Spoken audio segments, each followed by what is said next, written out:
All right, elopement photographers, today's a big day. We're celebrating 100 episodes of the podcast. And what better way to mark this milestone than by giving you a bunch of quick, actionable tips to level up your elopement photography business. So whether you're just starting out or you're already crushing it, there's something in here to inspire, guide, and maybe even surprise you. So grab your favorite drink, settle in, and get ready to jot down some gems because we're diving in right now.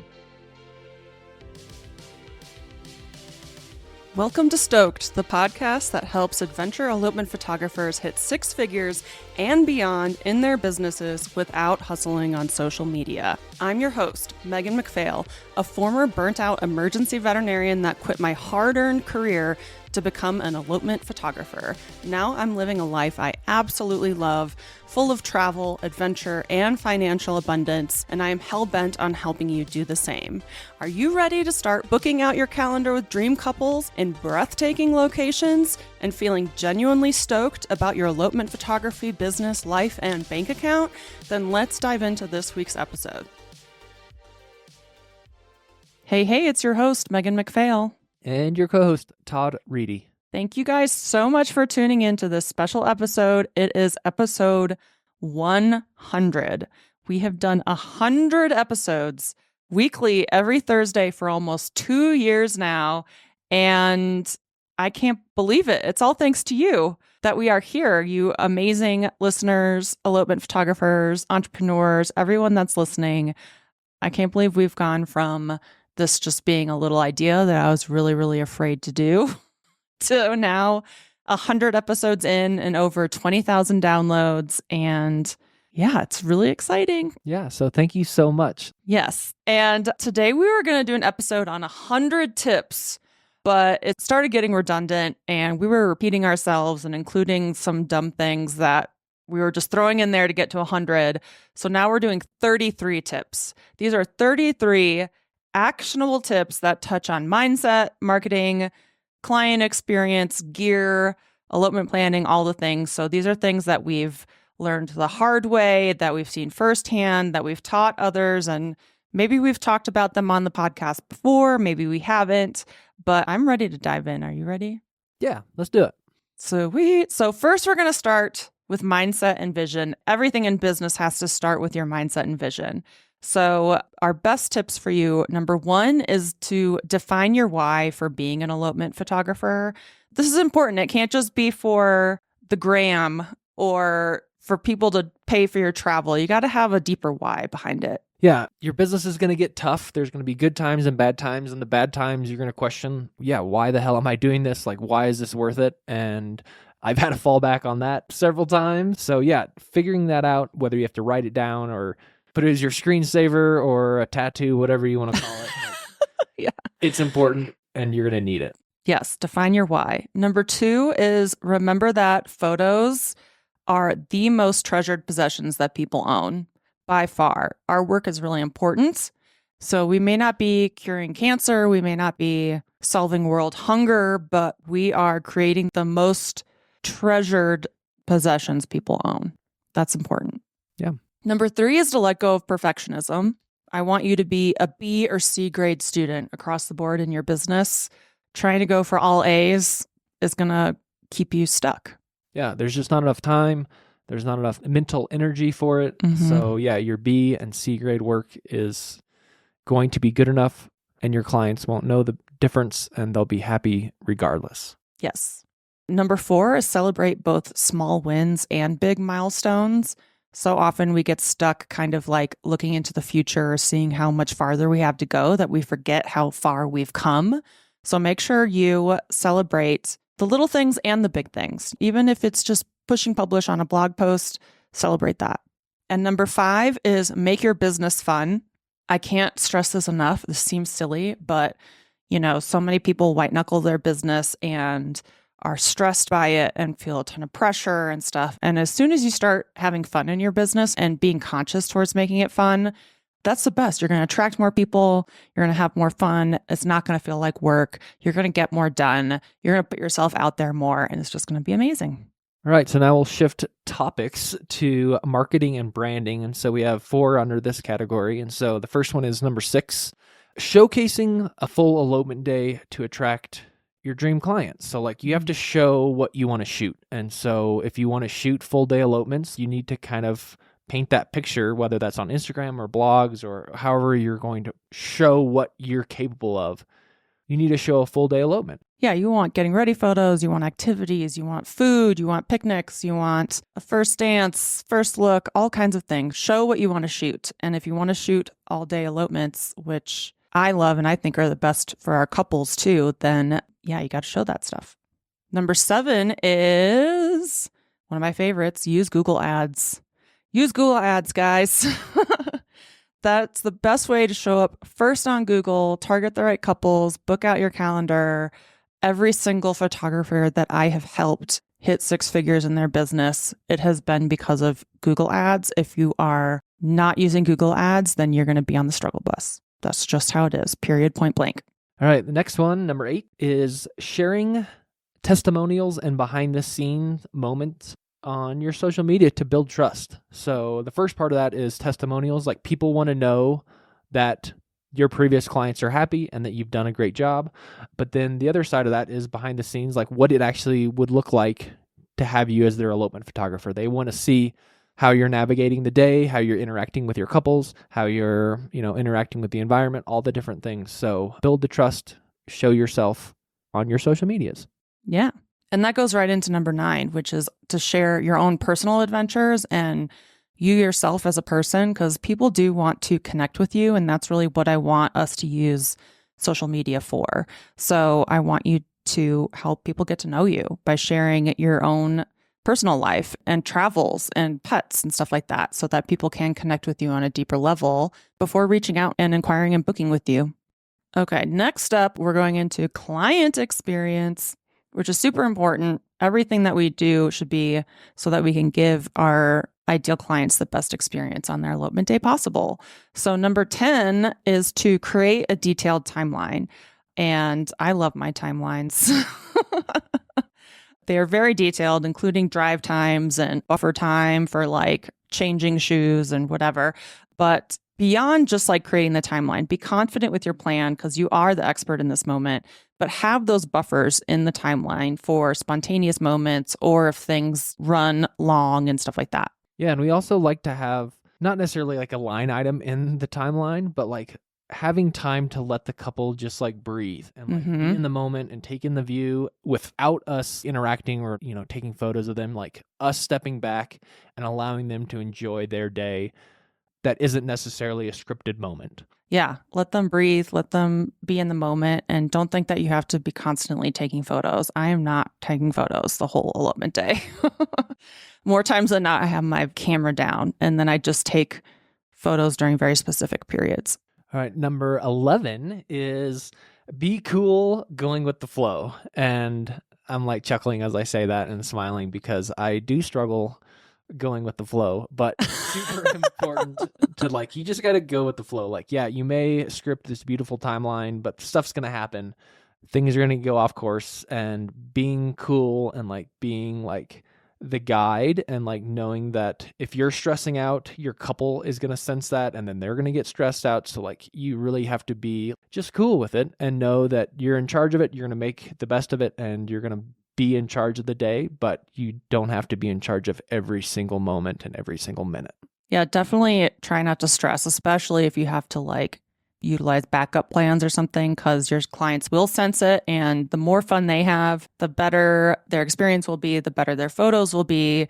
And everything just goes better if they're not stressing. So yeah. Number 12, set expectations for weather and terrain.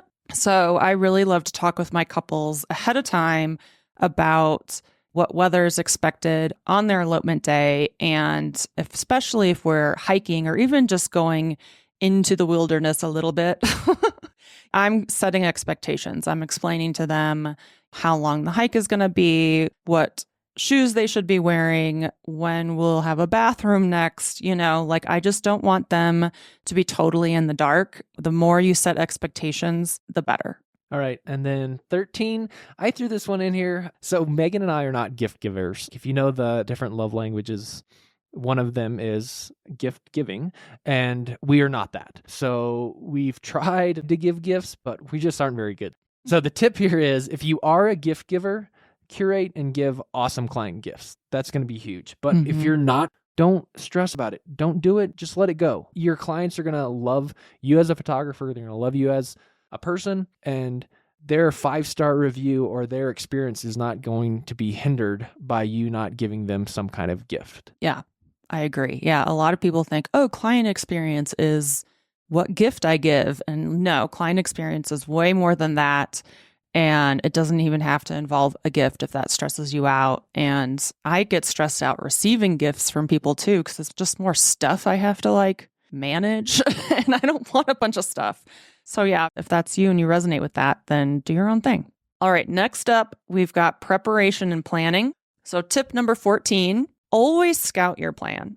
So we always do a dry run of our elopements ahead of time because I don't want to come up to any surprises on somebody's elopement. I want to make sure I know the parking and bathroom situation and the trailhead location, and I just have everything sorted and understood. And that way, if we are doing a dry run of everything and a trailhead's closed or a bathroom's closed or a parking lot's closed or whatever it is, we have a backup plan in place. So scouting ahead of time is huge and 100% what I recommend and why we charge the big bucks. There's a lot of photographers who don't scout ahead of time and then come across issues that they are having to troubleshoot in the moment, the day of the elopement, and we just don't have those issues. All right, so the next one, which will turn into 3, is, so 15 is pack a day of emergency kit. And we've talked about this before. Basically, we have this bag that goes into our car every elopement that we go on, and it has first aid, snacks, water, blankets, hand warmers, yak tracks, basically anything that we could possibly need if the weather goes bad or we just need. And that's always with us on elopement days. Number 16 and 17 that go part of that are to have 2 clear umbrellas. Even in the desert, in the high alpine areas, it's going to rain at some point in time. So we have these 2 clear umbrellas. They photograph really well, and we just have them for our couple to keep them dry, as well as then to get some cute photos. And then 17 is to have 2 clear ponchos, and for the same very reason. Like, it's going to rain at some point in time, and your couple can just throw those on really fast. And again, it's like a moment that you can capture, and it makes it look cute. And so, yeah, 2 clear ponchos, 2 clear umbrellas that go into your day of emergency kit that you always have on elopement days. Hey photographer, do you dream of having a successful elopement photography business but don't know where to start? Imagine having the confidence to double or triple your prices, booking your calendar solid with dream couples and breathtaking locations, and feeling genuinely stoked about your business, your life, and your bank account? Then I'd like to introduce you to Stoked Academy, the go-to membership community for adventure elopement photographers that are ready to scale their businesses to 6 figures and beyond, all without hustling on social media. In Stoked Academy, you'll get access to everything you need to build a 6-figure business, like mastering marketing strategies, pricing for profit, elopement planning, worksheets, templates, spreadsheets, and so much more. Plus, you'll connect with a positive, supportive community of elopement photographers who are as passionate as you are. And the best part? It's insanely affordable, like less than the cost of a new memory card for your camera. Plus, as a member, you'll get to join me for a monthly group coaching call where we dive deep into strategies that will take your business to the next level. If this sounds awesome, then head over to stokedacademy.com to learn more about the membership and join us. I can't wait to see you in there. Yes, I love all of those things. And number 18 is if you need a checklist to remember your gear or what you need to bring for the couple, like a packing list or even a checklist of images and photos that you want to shoot, then make one and use one and pull it up on the day of to make sure that you guys aren't forgetting anything. I always have a checklist with me. And I often will put things that the couple put in their questionnaire that are really important to them, just to like double check and make sure that I'm getting them the things that they want. Or if I have like an idea for a photo, but then we're moving on to something else, I'll jot it down and I'll bring up that checklist on my phone multiple times throughout the day to just make sure that I'm doing everything I need to do. No harm in that. All right, this next grouping is gear, and gear's my favorite, so I'm going to take the lead on this one. It's not my favorite, so. Yeah, so we got a couple here. So first one, which would be number 19 on the grand list, is to know your gear. I mean, your camera should just like be an extension of your body. You should know every button on it. You should know where your fingers go. If you turn a dial to the right, if you turn it to the left, you need to know what your camera is capable of. And so the only way to do that is by practice. And you've heard us talk ad nauseum about putting in the reps, doing styled shoots, shooting your friends for free, whatever it is to build your confidence in your photo taking abilities. You also need to build that confidence in your gear. So practice, know every freaking button and every option on that camera, because you never know when you're going to need it or when you're going to need to know it fast. Conditions change and you got to change your shutter speed or your ISO. You need to do that quick and you need to know it just by muscle memory. Yeah. And the more you feel comfortable with your camera and it's just like second nature, the less you'll worry about it. And then you can use that brain space for other things. And back in the day when I was first starting out, I used to do these like 30-day photo challenges, and I would just Google them online because there's a ton of them. And it would basically just give you prompts for every day of the month. And you're supposed to take photos based on those prompts. So it was like nothing elopement related, but it did help me get really comfortable with different lighting situations and focusing and knowing my camera really well. So something else you could do besides styled shoots is just play around with photo prompts every day. All right. Next on the gear list is always have extra lens wipes. I took this one because I'm always the one having to give Megan. Because I never have them. Yeah. So whether you're using like the cloth ones or you can buy like a book of like the paper ones that are super cheap, just have them. They're cheap. They're lightweight. Put them in all the different pockets of your jackets, in your backpack, wherever you like haul your gear. Just have lots of them so you just will always have one when you need one. Mm-hmm. And number 21, I love this one, is standardize how you store and transport your gear. This is key for me because, again, like I'm always trying to clear up my brain space. So everything that I have, all of my gear always lives in my Pelican case. And anytime we go to an elopement, I bring the whole Pelican case and then I will take things out of there and put it into my backpack as needed.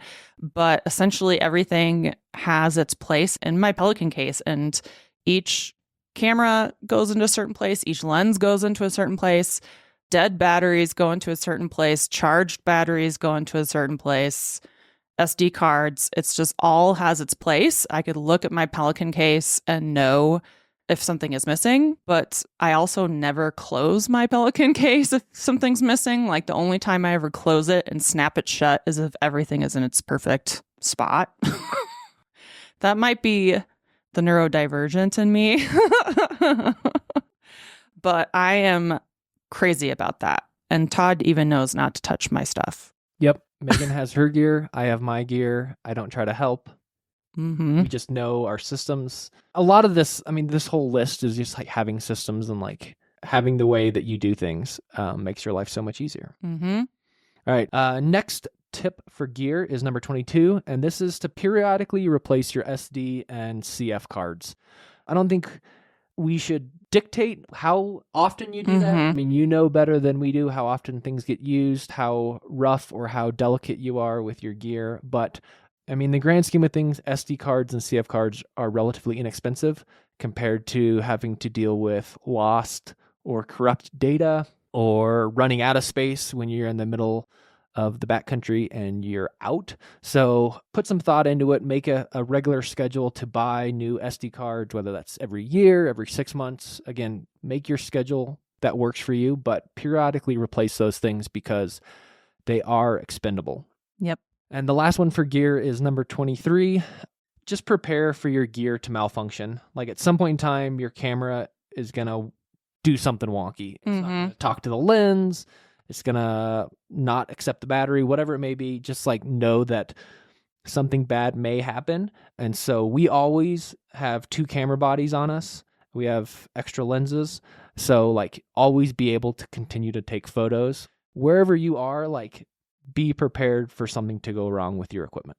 Yes, redundancies are important.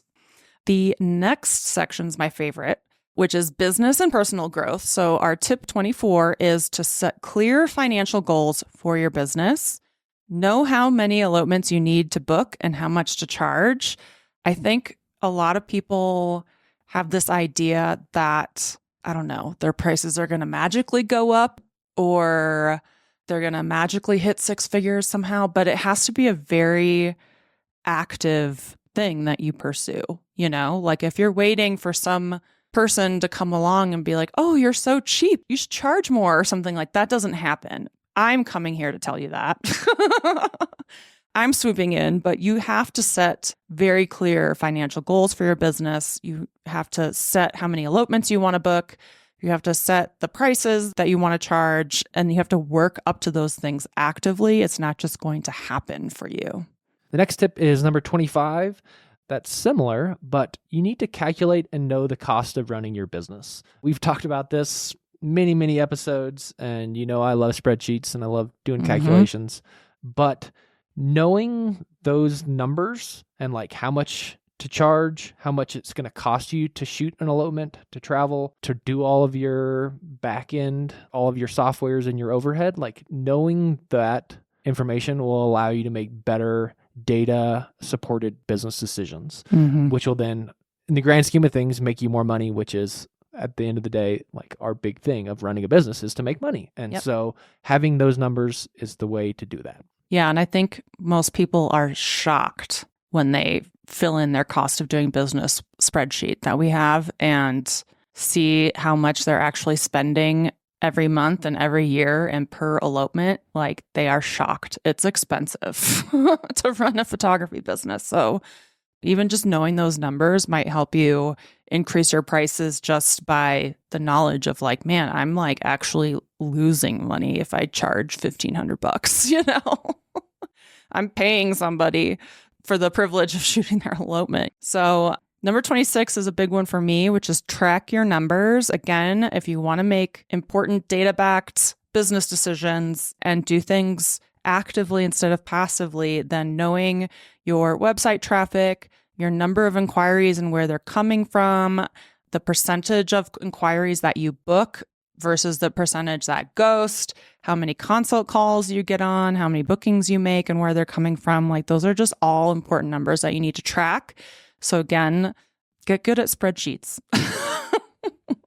You can't ignore these things as a business owner, no matter how much you want to just be a photographer and do creative stuff. You've got to track numbers. Yes, I love spreadsheets, but not all of you creatives do. And so the alternative to that is number 28, which is using a CRM. So whether that's Honeybook, Dubsado, 17 Hats, Studio Ninja, like every other, there's like a million out there. Pick one, get intimate with it, like know how to use it and like be an expert. Like it has a lot of those features, like it'll track a lot of those numbers for you.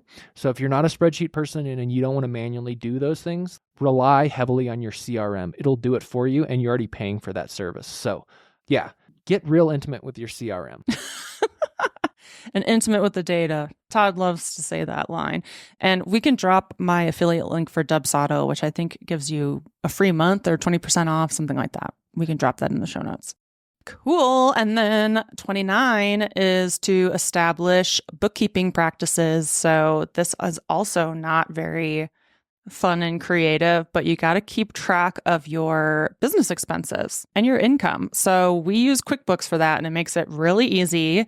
You can set rules up where like every time this charge comes through, it's automatically added into your business expenses under such and such category. So essentially, when it's time for me to pay quarterly taxes and yearly taxes, like my bookkeeping is done, kind of automated by QuickBooks.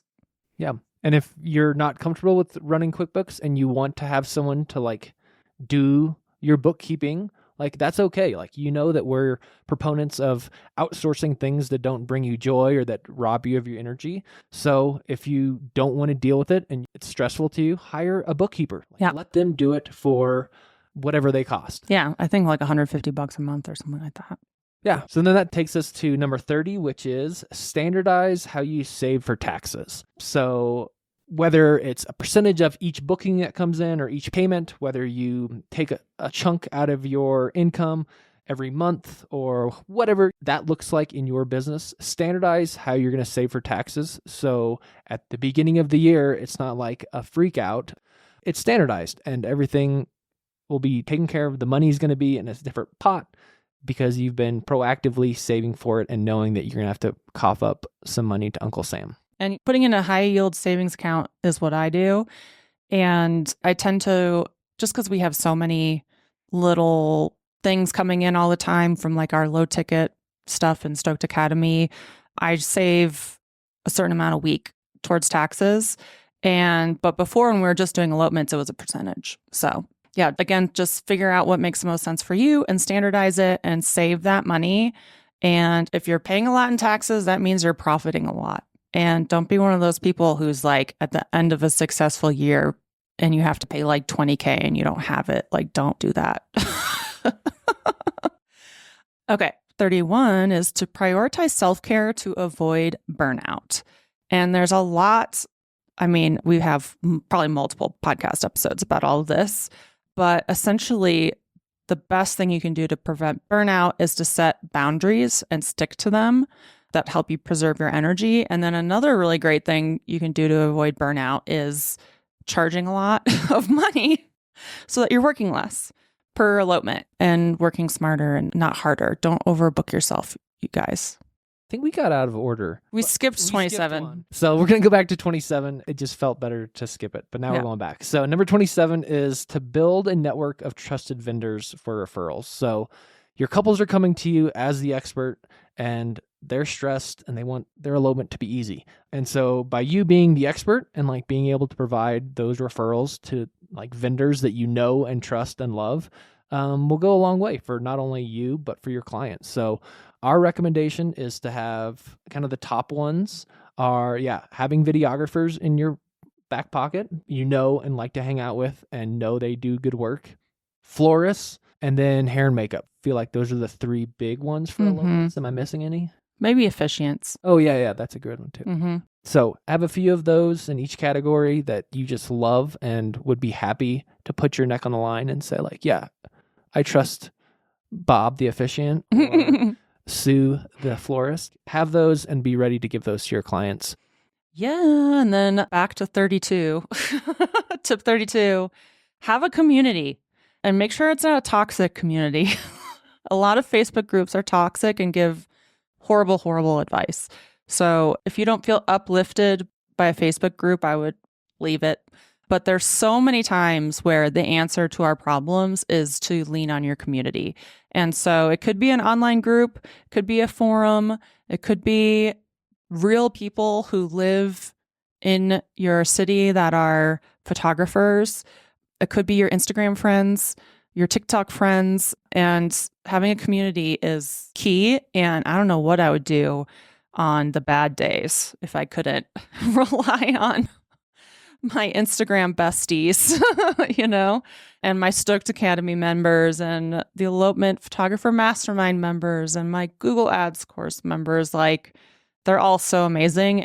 If you don't have a community, you should find one. And the community goes both ways, right? So like you can't just constantly take and like need advice and need help and constantly looking for stuff. Like you have to provide the other side of that and like actually like celebrate your other people, like celebrate your colleagues, comment on people's work, tell them it's beautiful, like tell them they're doing a good job. So again, like community does go both ways. And so don't just take, give. Yeah. Leave the place better than you found it. Yeah. And I've also, going along with that, if you can turn around and teach somebody something that you've learned that has helped your business, that's also amazing. And that really helps you as well. Like, I became an even better business owner by teaching others. So yeah, if you can teach people things, in a community, then that's awesome. And it's all about community over competition, where none of us are truly in any kind of competition because we are so unique. So yeah, don't be afraid to turn around and teach people stuff. It'll make you a better business owner by doing that. And number 33 is don't be afraid to ask for help when you need it. That could be from this community. That could be from courses. That could be from coaching, from me. Yeah, don't be afraid to ask for help. Don't feel like you have to do everything on your own. Don't be afraid to understand your limitations. Don't feel shame and guilt by not being able to do everything on your own. Don't be afraid to outsource things if you freaking hate them and you know that it needs to get done for your business. Don't be afraid to ask for help. And that includes even from your family members and your spouse and your friends. Maybe you need a week where you're not having to clean up the house so that you can get some work done. Or today we took our 2 crazy dogs, Toby and Piper, to the doggy daycare so they could get out of our hair for a second because they just want to go in and out all day and it disrupts our workflow. Like, ask for help if you need it. You don't have to have all the weight of your business on your shoulders. You can kind of spread it out a little bit. Yeah, easier said than done, but yeah. Super important. Like, CEOs have business coaches, professional athletes have coaches. So if you need the help, ask for it, and people are willing to help you. Yeah. I still have coaches. I have all kinds of things. So yeah, don't be afraid to get that help. It does not mean anything against you and what you're doing. You're doing great. So yeah, so that's what started as 100 tips, and then we whittled down to 33 tips that we thought were some of the more important ones. And yeah, 100 episodes, 2 years of doing this podcast, countless photographers helped, countless elopements photographed, lots of vacations taken, lots of guests, lots of really great guests on the podcast. We're going to have many more great guests. Like, I feel like we're just getting started, which is crazy 2 years in. Yeah. So if you are still listening and there's someone like that you idolize and you want to hear from, please let us know. If there's a topic that you want us to dive deep in and give more information in, let us know. I mean, this forum is to help you guys. And so we are here for any feedback or like direction to make that happen. So please let us know what we can do to better help you and your elopement photography business. And if you love the podcast, let us know by leaving a review. We would love to see more reviews and get some more feedback from you guys. So thank you so much for listening to our 100 episodes. We'll see you next week. For 101. Yep. Bye. Thanks so much for joining us on this week's episode of Stoked. If you enjoyed the show and you'd like to help support the podcast, please subscribe, leave a review, and tell a friend. If you're looking for more inspiring elopement photography content, check us out on Instagram at Megan McPhail. And if you'd like to hear more about my business coaching and how I can personally help you hit 6 figures as an elopement photographer, then check out my website at www.meganmcphail.com.